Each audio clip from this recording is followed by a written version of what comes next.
Under the Play tab, in addition to the Setup group, and we've talked about configuration and the mixer, as well as the Transport group and its various controls, which we've also discussed. There's also a Live Tempo group, a Live Playback group, an Interpretation group, and the ability to play back video, so you can score to video from within side of Sibelius. The Layout tab contains all the information you need, groups and buttons that allow you to lay out your score in a certain fashion.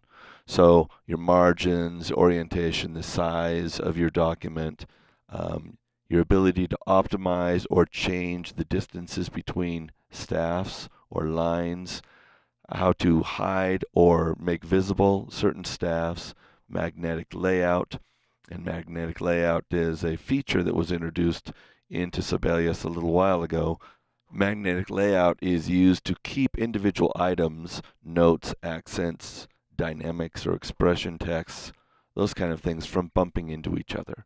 So if I turn this off, you can see some of these items have moved, and when we turn magnetic layout back on, it's chosen to move things around a little bit to make them a little bit more visible for the musician reading your score.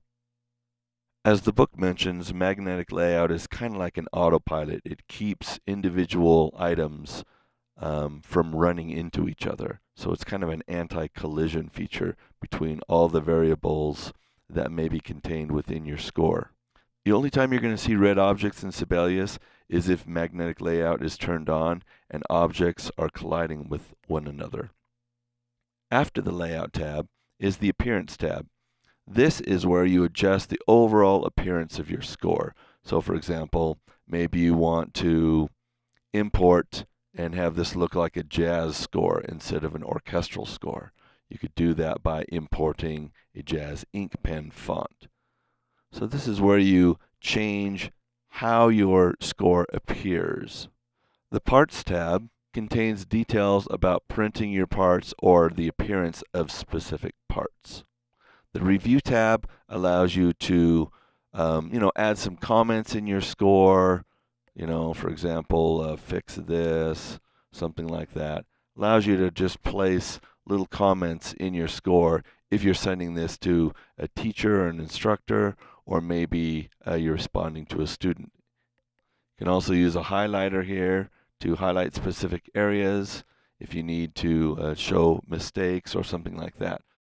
Probably spend a fair amount of time in the View tab, so let's take a look at that and go from left to right. In the Document View group, gives you all of the different ways to view your document. So here we're looking at a horizontal view of our project. You can also have a vertical view. Let me go ahead and zoom out, and Command and minus on a Mac. You can also view it horizontally in individual pages, and you can also view your score vertically. We'll zoom out again so you can see that. And these are all the same ones that are contained down here in this bar down below. So it just gives you a different way to access those. Panorama, you may use a reasonable amount. So Panorama, there's a shortcut, Shift P, and basically it creates a score that is all on one line. So there are no pages.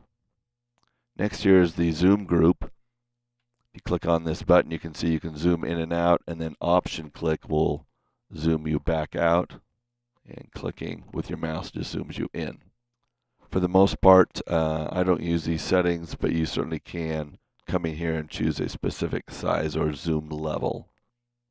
I prefer just using either Command and your scroll wheel, or Command and plus and minus on the 10 keypad. Next is the Invisibles group. It shows you some of the things that can be made invisible. So right now we're showing the bar numbers, keeps track of where you're at, but you certainly can hide those if you want. You can also see all the handles on all the individual notes. You can show hidden objects, layout marks, so when you make like a page break, it'll show it there. You can hide your playback line, you can see it disappears. Annotations, comments, and highlights. Let's go over and talk about the panels. Panels is kind of an important one to make sure that we discuss. There are various panels that you can have inside of your project.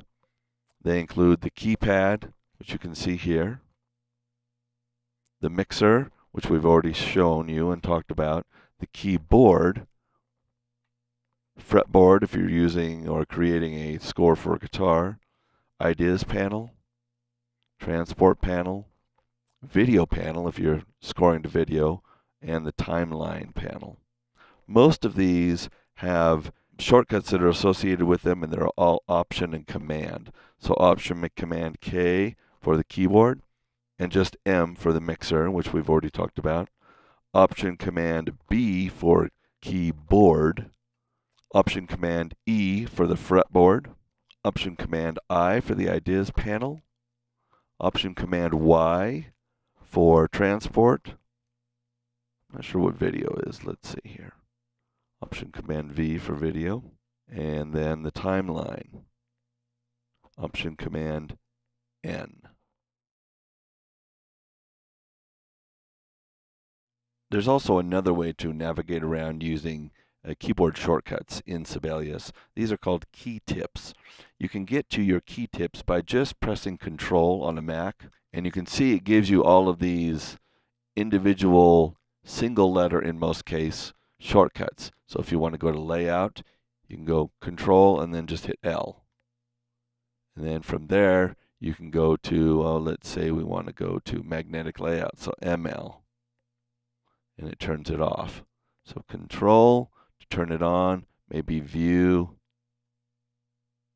V, and then maybe the keyboard shortcut is KB.